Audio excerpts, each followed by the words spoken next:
পৰিদৰ্শন কৰিলে আৰু কেতিয়াও নেদেখা বস্তু এটা কৰিছিল বাকী ৰাইজে দেখিব বা আপোনাৰ ভাওনাৰ মহত্ব কি ৰাইজে বুজি পাব?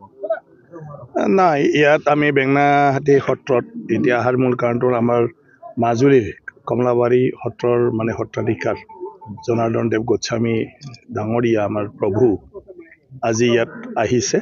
আৰু অহাৰ মূল কাৰণটো হ'ল মই যোৱা বছৰে কৈছিলোঁ যে আমি মাজুলীৰ পৰা বহুতখিনি কথা জানিবলগীয়া আছে আৰু কিছুমান তেওঁলোকৰ মানে যিবোৰ গুৰুজনাই শিকাই থৈ গৈছে আগতে, সেইটো তেখেতসকলৰ তাত আছে, সেইটোৰ পৰা আমাৰ শিকিবলগীয়া আছে।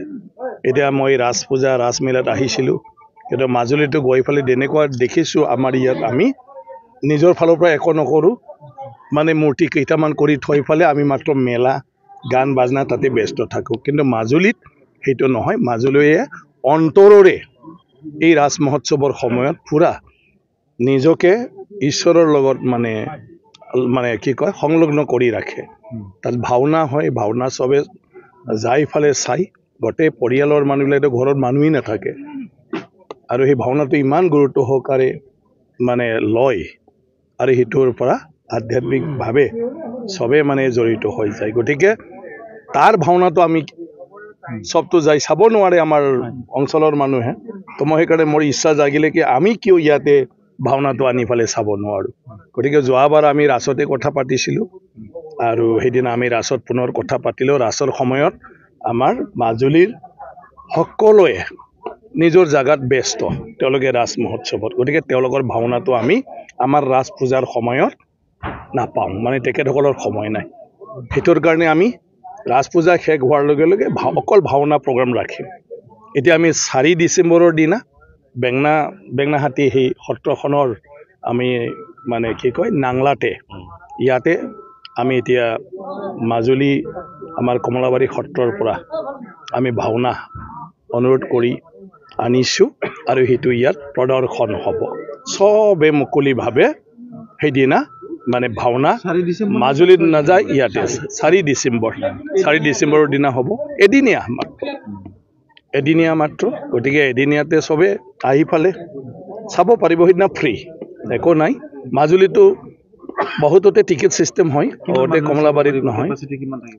না আমিতো এতিয়া যিমান আহে জাগাটো যিমান হয়, এতিয়া আমি 5,000 মানুহৰ কিবাটো লৈ আছোঁ। 5,000 মানুহ বেছিও হ'ব পাৰে, কিন্তু মিনিমাম ইয়াত 5,000 মানুহক আমি মানে চাব পৰা ব্যৱস্থাখিনিতো কৰিব। আৰু তাতকৈ যদি 2,000ও বেছি হয়, তেওঁলোকেও থিয় হৈ চাব পাৰিব এইটো লৈ ফালে। গতিকে এটা এটা ডাঙৰ অভিজ্ঞতা হ'ব আমাৰ অঞ্চলৰ কাৰণে।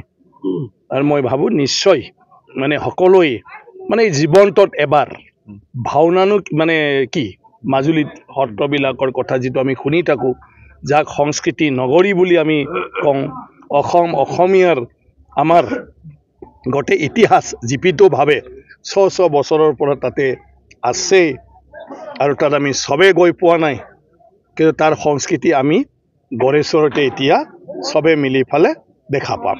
ভাওনা কৰা সকল পৰিৱেশন কৰা সকল ক'ৰ পৰা আনাব মূলতে? এইটো কমলাবাৰী সত্ৰ, তাৰ পৰাই আহিব চবে, মাজুলীৰ পৰা। কিমান মানুহ আহিব তাত? এতিয়া তেওঁলোকৰ কিমান কি মানুহ হয় সেইটো লৈতো ইমান হিচাপ নিকাচ নালাগে, যিমান দৰকাৰ হয় তেওঁলোকৰ, গতিকে হিচাপে তেওঁলোকে আহিব। ইমানলৈকে আমি যোৱা নাই যে কিমানজন আহিব। বাকী আমাৰ মানে কি কয় ভাওনাৰ যিমানখিনি আৰ্টিষ্ট আছে তেওঁলোকেই মেইন। বাকী আমি জাগাৰ পৰা আছোঁ সহায় কৰিবলৈ। আমাৰ মানে কি কয় বেঙেনাহাটী সত্ৰনো কিহৰ কাৰণে আছে, গতিকে আমি বেঙেনাহাটী সত্ৰই তেওঁলোকৰ লগত সকলো যিখিনি দৰকাৰ সেইটো আমিয়ে কৰি দিম, আৰু এক্টিং 2 এটা থাকিলে সেইটো কৰি দিব আৰু আমাৰ দুটামান।